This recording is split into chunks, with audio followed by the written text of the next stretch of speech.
मुझे अफसोस है, वर्षों से इतने बड़े व्यक्तित्व को सरकारों ने इतिहास के पन्नों में केवल दबा के रखा।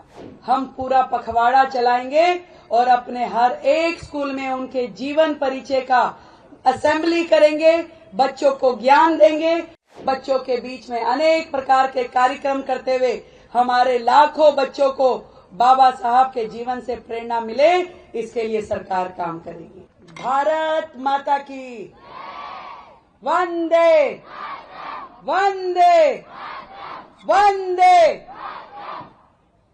एक बार मेरे साथ जोर से जयकारा लगाएंगे। डॉक्टर बाबा भीमराव अंबेडकर, डॉक्टर बाबा भीमराव अंबेडकर। बाबा साहब अमर रहें और उनके दिखाए हुए रास्ते भी हमारे दिलों में, मस्तिष्क में अमर रहे। इसलिए आज उनकी जन्म जयंती पूरे देश में, पूरे विश्व में धूमधाम से लगातार उत्सव के रूप में कई दिनों तक मनाई जाएगी।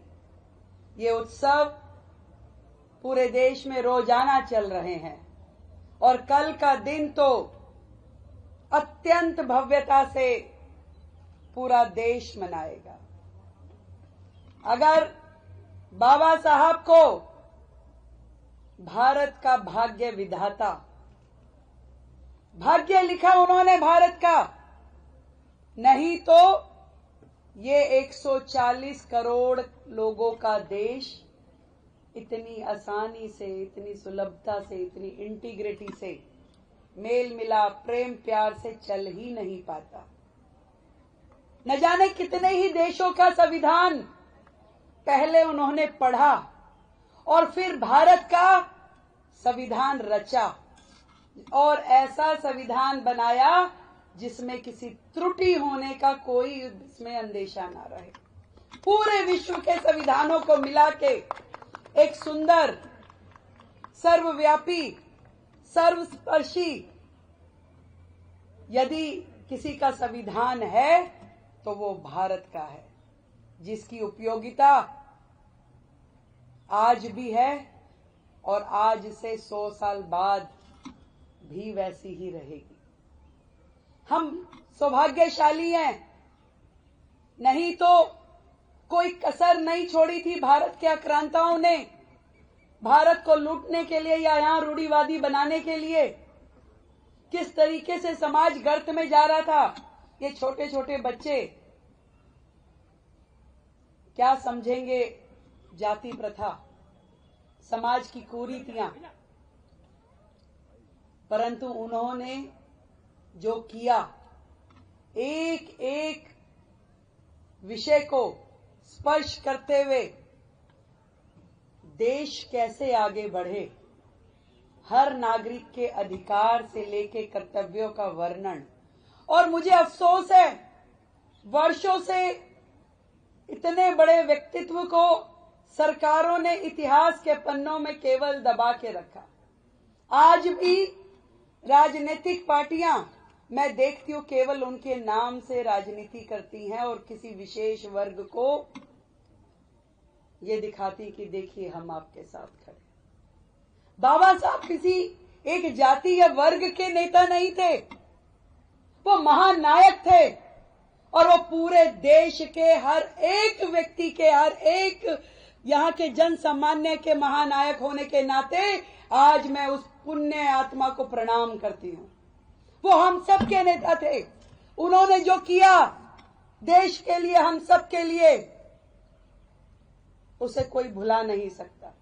पहली बार देश के प्रधानमंत्री मोदी जी ने अपने कार्यकाल में उनको जो सम्मान दिया, पूरे भारतवर्ष में उनके जो पंच तीर्थ बनाए, बाबा साहब की जयंती पे छुट्टी होना, उस दिन ड्राई डे होना, ये सब देश को एक संदेश देने के लिए किया गया।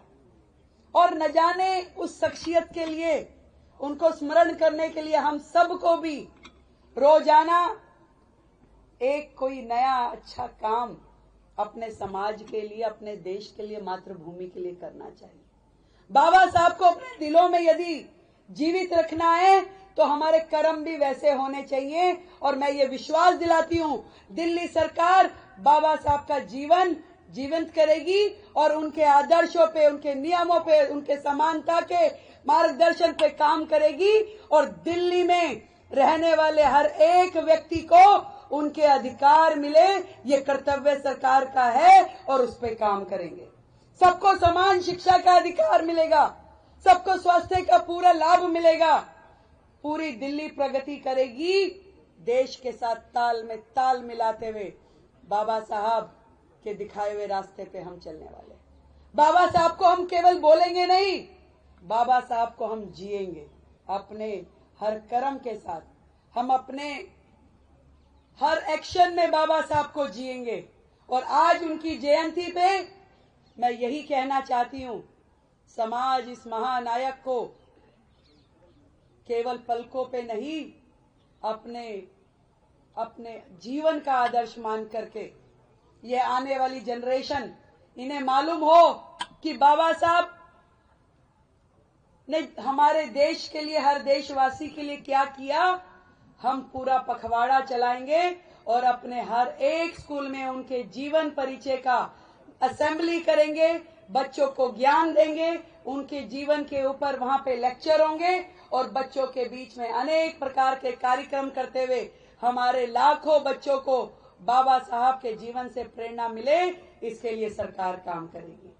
मैं आज यहां उपस्थित हमारे मंत्री रविंदर इंदिरा सिंह जी, हमारे मंत्री आशीष सूद जी, हमारी नीलम जी, रवि धैया जी, आदरणीय महेश जी, पी कावे जी और सभी हमारे अधिकारीगण, मीडिया के बंधु और प्यारे बच्चे, इन सबको बधाई देती हूं।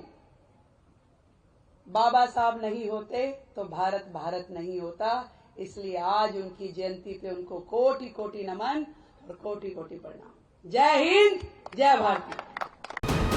वीके न्यूज, राष्ट्र के नाम।